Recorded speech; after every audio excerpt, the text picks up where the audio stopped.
Hello, friends, and welcome to Weekly Witness, Texas Impact's weekly podcast designed to help mainstream Texans of faith understand the legislative process and to help you engage with public policy in the great state of Texas.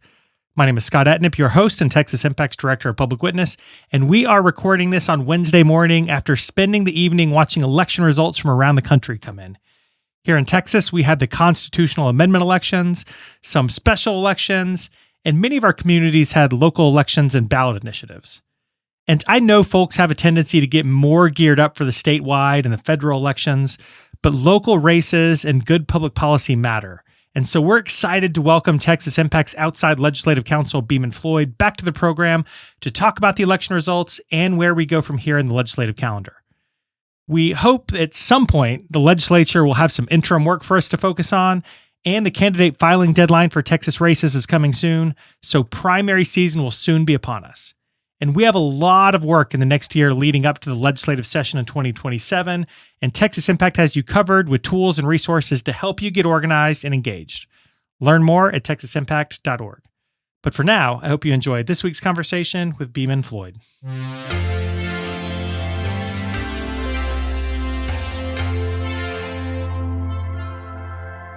Joining us for the conversation this week is the man, the myth, the legend, Beaman Floyd, friend of the program. Beaman, thanks for taking the time. Happy to be here, Scott. Beaman, there are a lot of days after, I should say, we're recording this on Wednesday morning following Election Day, and there are a lot of election mornings that I wake up kind of groggy and not knowing which way is up. I got to go to bed early last night. We knew everything had been called. This feels pretty good today. How are you feeling? Yeah, I mean, it was, the elections last night are the least, how can I say this? They're the least dramatic elections in our four-year election cycles because they are the non-midterm off year right after a presidential race. So it's typically things like you saw yesterday in Texas. It's constitutional amendments, a few local elections, a few special elections, but that's pretty much it. And I know people get really geared up for the midterms. We'll be talking about that a lot in the next year. I know there are already people talking about the presidential race in 2028, but there were important things on the ballot yesterday. We'll say here at Texas Impact, every election is important. We should be voting in every one. Absolutely. And kind of leading off here at the state level, we did have the 17 constitutional amendments. Spoiler, all 17 passed. But what was your takeaway on the constitutional amendment election? Yeah, constitutional amendment elections are funny. For starters, they're all propositions that were already approved by the legislature by 2/3 votes. And so it is rare that you get something in a constitutional race that does not generally have a reasonable amount of public support before it ever gets there. That's the design, right? It's not supposed to be easy to amend our Constitution.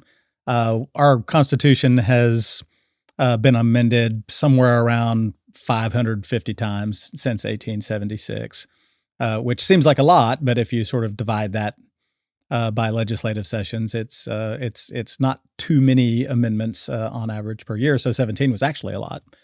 I think that's number one. Number two is that when you look at drill down into what those propositions were, there are things that if they are taken in a vacuum, if you just look at them by themselves, like where's the argument, right? So you have should violent offenders be able to get bail if a judge thinks that they shouldn't be able to get it? And the answer is like no. Should people who vote in U.S. elections be U.S. citizens? Well, that's already the law. But we're enshrining the concept in our Constitution as sort of a statement of purpose, right? And then when you look at the tax amendments, which were the majority of the amendments had to do with taxation, you're not looking at the overall tax code and balancing the tensions of it in an election like this. You're just saying, citizens of Texas, would you like a higher homestead exemption? Yes, please. Right. Would you do you think that there should be some exemptions for people who are, in need or people who are disabled? Yeah, that sounds like an okay thing. When you're looking at them as individual propositions, you're not looking at there's no but. What that means is an impact on services or an impact on, the down the road impact. It's pretty much just being put to the voters as a what do you think about this idea in a vacuum? And it sounds great. which is not to say that voting in favor of those things is a bad vote, but it's also not necessarily a cogent referendum on the whole governmental space and the give and take in public policy and in taxation. It's by the time you get to that constitutional election, it's pretty much just one thing, a sentence or two, and a lot of times they sound pretty good. Yeah, and in looking at the space, and we were having a couple of my colleagues and I were having conversation about whether or not we thought they would all pass, if there would be some organized opposition. I wasn't seeing a ton of like well-funded organized opposition to any of these. That said, I know there was some concern about the water one passing. Sure. But that ended up getting like 71% of the vote, I think. Sure. I mean, is that the general take that there was bipartisan consensus on these? There wasn't a well-funded opposition? Yeah, and it's the other side of the equation we were just talking about. In the same way that you might say yes, please, to a reduction in taxes for certain groups or for yourself. When the constitutional amendment says, should we fund research into dementia? Yes, please. Should we give more funding to water infrastructure? Yes, please. And so so again, on the one hand, those things are worthy in their own spaces. The question is whether or not what we're really looking at in terms of the full slate, as we do these kinds of constitutional elections in series, is whether what we're doing is actually sustainable as a broad structure. Can you keep voting for tax offsets, tax exemptions, and tax reductions, and keep voting for funding new stuff, and keep doing that? And how long? There are people in this world who say the Texas tax code is this sort of wonderful miracle of goodness, and that it we don't have an income tax and we attract business, and it's part of the fundamentals of the Texas economic engine. Our tax code is. There are others who look at it and say, yeah, if you count everything up, what you're looking at is a tax code that actually is not so low tax as one might think it is, and is a little regressive and is not sustainable. And the constitutional elections aren't really revelatory to that analysis either way.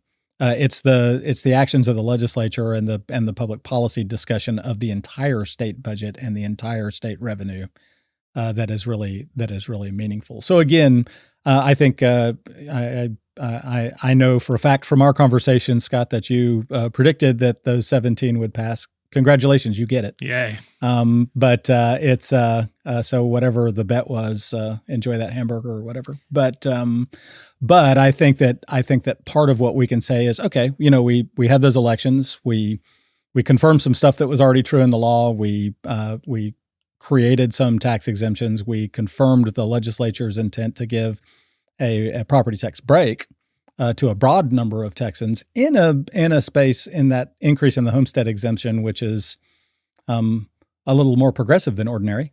But there's a lot to talk about in terms of the long go forward sustainability of the way we do revenue in Texas relative to our needs. I'm a big West Wing fan, and there was a scene from a West Wing episode back in the day where the legislative director in the White House talked about how polling suggested that Americans wanted more spending on just about everything, lower taxes, and a balanced budget. And it really perplexed him. And so not surprised. Correct. Not surprised that's how voting turns out. So I was not surprised by that. I do wonder if there was anything that happened last night that did surprise you. Not too much. There were a couple. There were some issues raised in a special election for State Senate District 9. That was sort of interesting. There were two Republicans and a Democrat running in that space. The two Republicans were one, a former mayor who was very much funded by gaming interests, versus somebody who is very much an activist in sort of modern, really conservative politics. And then the Democrat is very much a progressive liberal Democrat. The Democrat and the further right Republican are going to go into a runoff against each other in that race. But the numbers were, a lot of people were watching that race in terms of movement in the sort of intra-Republican space, and then the overall Republican and Democrat votes in that space, because it was it's the first look we get at something that's maybe a wee little proxy for the general election in terms of turnout and stuff like that.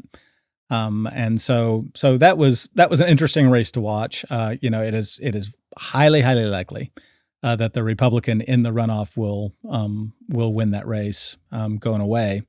But it did create a little bit of data, and I think a lot of the local races. I know that you were looking at a lot of local races. There were a lot of local revenue spaces. There were school board races, that kind of thing, and a lot of those were revelatory, and just in terms of what people are thinking about. I know here in Austin, where I live, the city got sent back to the drawing board on a fairly big revenue election, and told in a very decisive way, "Nah, what you're putting in front of us is not good enough."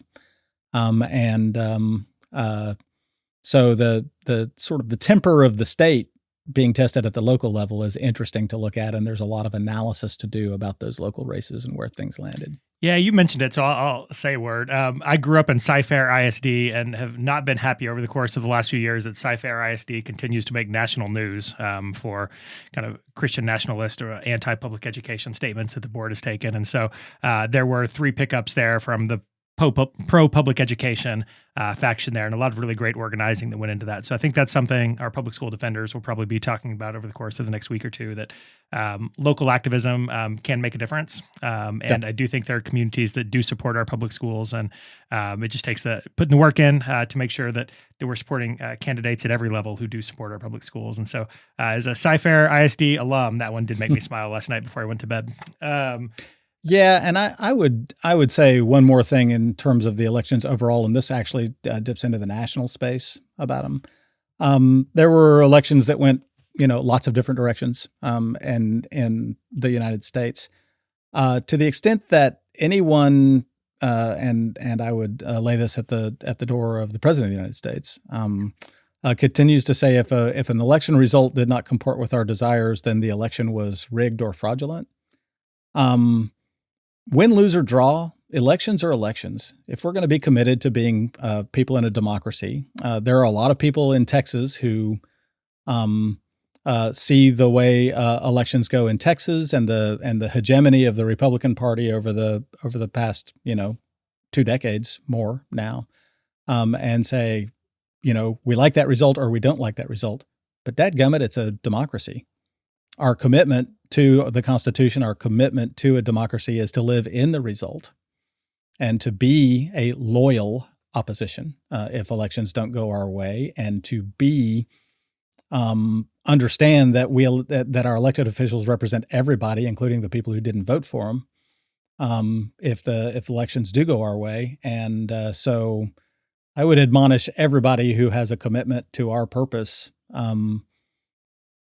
You live with the elections that you get. If you like the result or if you didn't like the result, then go work harder, go do better, learn something that maybe you were wrong in an election. But whatever the case may be, your first poll shouldn't be the election didn't go my way, so it must be rigged. That is not a proper response in a democracy, and we shouldn't tolerate it from anybody. Oh, good word.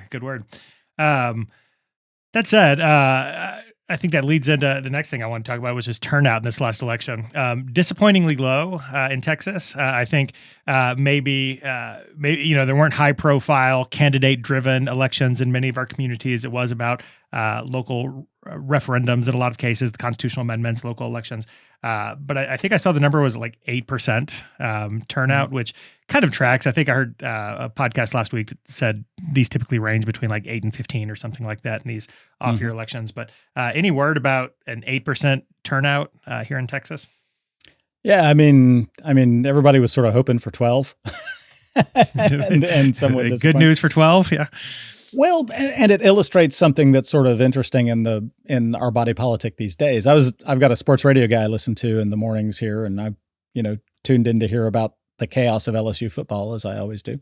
And one of the things that guy said, the sports guy said, Yeah, it's election day. We're expecting really low voter turnout, and gee whiz, it kind of doesn't make sense that the elections that are closest to you are the ones that people vote the least in. Yeah. Word from the sports radio guy, and he's a smart sports radio guy. I respect his intellect, but even he is saying, "Come on, y'all. The elections that are close to you are really important. Vote in them." And we tend to one of the things I worry about with American politics generally is the sort of celebritization of politics, where if you don't, and that really manifests in the high turnout for presidential elections. That's the highest turnout that we get in terms of big old general elections, November elections. And the question is, okay, but when's the last time I had an issue and I picked up the phone and called the president of the United States and got educated or got some measure of satisfaction as a voter? I think that that's the other place where I do a lot of thinking, and part of what I think is, how can you decelebritise politics and make it the practical thing that it's supposed to be and get people more interested in those local elections? And I haven't cracked the code, and nobody else has either. So I just put it out there as something to think about for our membership. Yeah. That does raise a good question for all of us. Another good question for all of us is what comes next, right? We're not, spoiler, we're not looking forward to the presidential election yet. That's still years away. But this election is now in the rearview mirror. I want to talk about primaries in a second. But before we get there, this is usually the time in the legislative cycle where the legislature is doing their homework to prepare for the next legislative session. We're usually having interim hearings coming up soon. The legislature is usually doing work that constituents can participate in. Like, what's currently happening in the Capitol? Yeah, not much. We don't have interim charges either for the House or the Senate yet, and this is kind of slow. The last few years, they've pushed back a little bit in terms of the date that interim charges are published. We had a little flurry of activity about soliciting input on interim charges in late August, and then kind of radio silence since then. There have been a few little tidbits, but in general, no. We had a hearing on Monday about wildfire preparedness. Nothing else is on the schedule, of which I'm aware at this point. And so, yeah, we're going real slow there.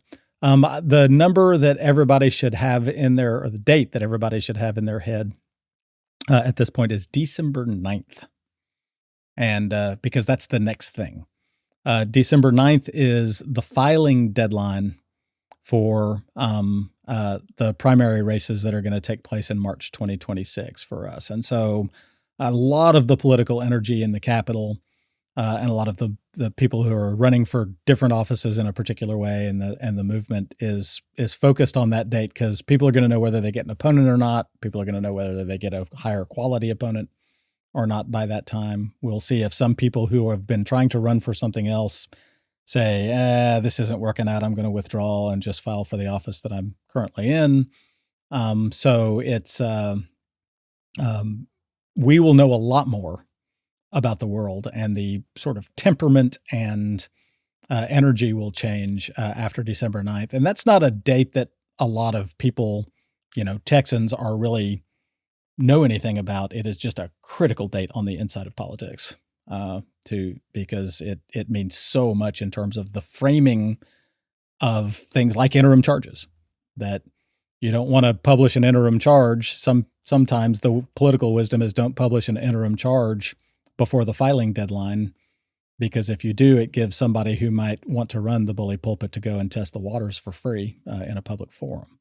And so we'll know more after December 9th, and then we're in the holidays. And then I would tell our people to expect a little bit of a pickup, starting in January in terms of public discourse and opportunities for public input to things. Although there's a fairly fulsome set of rumors that interim charges may not come out until after the primaries this year. Yeah, I was wondering that. Yeah. So the homework in terms of participating in the legislative process might be on hold until March or April. Are there any conversations you wish people would be having right now? Heck yes. This is anytime that one thing is delayed, it creates found time for another thing. and in the eternal busyness of public affairs. So what this means is two things. You have time to study your issues, and that is why we continue to have our meetings with our groups here, our action groups that do work on select issues. The other is this gives you a chance to meet with your local elected officials, as you understand, and most of us know exactly who those people are going to be in the next legislative session because there aren't that many seats that are going to like fully flip. There are also places to meet with candidates who are clearly the leading candidates in races. Go meet people. Go meet people when you got nothing to ask them for. Just to put yourself on their map and to ask them what you can do for them. And establish. This is a great time to establish connectivity with them precisely because there is not a push-pull issue on the table between you, and you just get to talk to each other like people. And so I would say go do it. Please go do it so that when the interim charges do come out and they're suddenly in 5 hearings or 3 hearings talking about stuff that's important to you, you can call them and say, yeah, he and I have met, she and I have met. They know who we are. Now let's talk about issues. So use your time wisely. Go get them. I'd probably add to that, given that December 9th deadline, the days after December 9th, it's probably pretty important to figure out if you have contested races in your district in the primaries, and to figure out like what makes sense for you to participate in given your district. And so that can be maybe the holiday homework assignment for everybody is to figure out who's running if there are contested races and start to meet with those candidates. And you might expect some weird surprises because there are a lot of things that make somebody jump into a race late. And one of those things is the offer from outside influences and particularly outside political money to jump into a race late. We know that there are issue ideas out there where somebody who wants something to happen in the next legislative session is looking for people to run and offering, saying, we will fund your campaign if you will run. And those things are happening in a couple of different issue spaces. And so you don't know what's going to suddenly occur between now and December 9th. It's not like, well, gee whiz, I've been thinking about running for a long time and now I'm going to run. There's some people are going to say, dude said they'd fund me $1.5 million. Why not? Why wouldn't I? Yeah. Why wouldn't I run? That's a thing to watch. That's a thing to look for. Is a late jump on a specific issue with a very restricted number or a single donor back in the campaign. This isn't a leading question. You've now just got me wondering. So 2 years ago at this time, I think there was real energy around the idea that there would be contested primaries against Republicans who voted against vouchers, who voted for public schools. And that turned out to be a real fight during the primaries. Is there an equivalent this time? I don't really know. No. Okay. Not that I'm seeing anywhere. There's not a, there are still those spaces where the intra-Republican Party politics of people who are sort of part of the big movement on the right saying there are people who are not, there are people holding office who are not, didn't vote for us on some of the Republican Party planks, that kind of thing.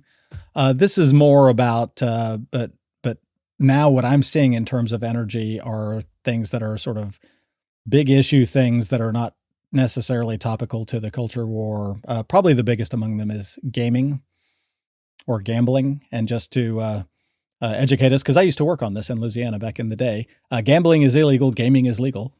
Even though they sound like synonyms. But that syntax is broken down a little bit over the years. But there is a very strong push by a lot of folks to make gambling into gaming, make casino gambling and other kinds of gambling legal here in Texas. And there are some money on both sides of that issue that is relevant to who's people actually filing to run. And so that would be an example of that kind of encouragement for people to run for office. But there are a discrete set of issues that are like that, but nothing like what the governor was involved in, and the national political money was involved in last year with the school choice. All right. So we are officially, I guess, a year from the next set of general elections. The next year will be challenging. There will be contentious primaries. There will be long election season. There will be interim hearings. There is going to be a lot of work to do in the public affairs space in the next year. And a lot of that's going to be hard. I wonder if I can close this out today with asking you for a word of challenge or a word of hope to leave us with as we prepare to go into this next year. Yeah, no, I hear those things as very harmonious together, challenge and hope. I would be remiss if I didn't remind our Texas Impact audience that Texas Impact is nonpartisan. That you hear me talk about parties in the context of the education of the space. That our membership is not nonpartisan. Y'all can just get out there and party it up however you want to. It's important that you do you, and the parties are important in the context of our organization politically. But that said, to me, keeping issues in front of the legislature, regardless of party, keeping issues, letting them know there's a strong current of people in this state that are looking at this thing in terms of system, that are looking at this thing in terms of big picture, that understand the connections between things, and to sort of serve notice to politics in general that you cannot serve us cotton candy for dinner and think that we're going to think that's dinner. That we're going to ask a lot more of you in terms of issue education and issue discussion than, 4 bullet points on a campaign website. And you can't buy us off with those bullet points if we don't like you, and you can't if we like you. That we expect people with whom we would generally agree not just to say to us, well, we're on your side, so vote for us. We want to have real live issue discussions. At the end of the day, we're looking for agency in the legislative process to be able to improve statewide policy for all Texans. Moving forward into this 2026 cycle with that message to elected officials and to the stakeholder groups with whom we work and everybody is we expect a lot of one another in terms of understanding issues and having cogent policy conversations. Yeah, and I'm reminded, B, a couple months ago, maybe after the legislative session, was talking about how we should be having conversations with legislators. And one of the questions that stuck with me that she said we should be asking is, how are you making decisions? Who are you listening to? How are you forming your ideas about what your community wants? And I think those kind of conversations right now are important because we are looking around and seeing kind of a broken political system from top to bottom. And I think part of our responsibility as people of faith is to figure out how we can be partners with legislators and how we can support legislators who make decisions in a quality manner, right? And so, yeah, and this is where the hope part of the equation comes in, is that the best thing that happens to me these days is I walk into an office, and it's a little different for me because I'm a known quantity for a lot of the elected officials. They expect me to, know stuff about stuff. But when you walk into an elected official's office and you say, no, I really want to talk about the policy, and they look across the table at you and say, thank God, thank God that you have walked into my office and actually want to talk about the policy. And believe me, y'all, that happens. That they get so many people who walk into their office and say, no, we want cotton candy for dinner. The sweeter, the better. And there are times when you will encounter an elected official who will be deeply relieved that you want to have a quality conversation. And so look for those people for sure.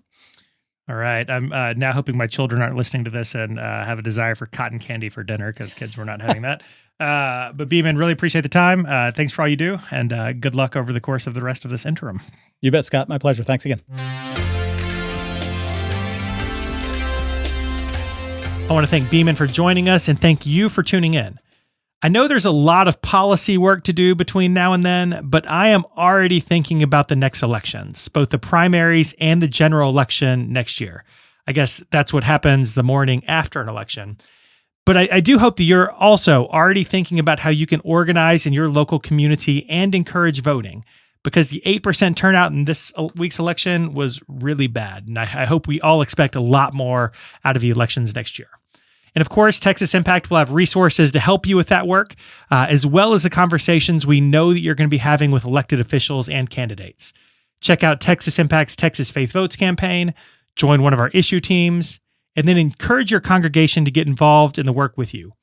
Learn about those opportunities and so much more on the Action Center page at texasimpact.org. The website has so many great resources for you for your advocacy journey.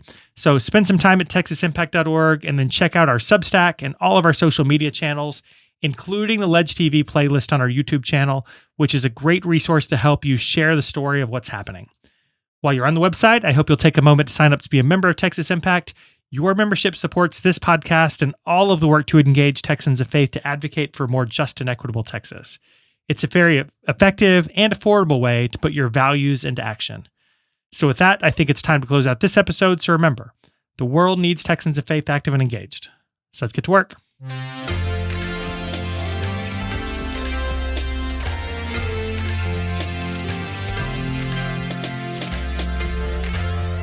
Weekly Witness is hosted by Scott Atnet, engineered and produced by David Fasalo. Our executive producer is B. Moorhead. The opinions expressed on Weekly Witness are those of Texas Impact and our guests, and do not necessarily reflect the views of our sponsors. Weekly Witness is a product of Texas Impact, people of faith working for justice. Visit us online at texasimpact.org.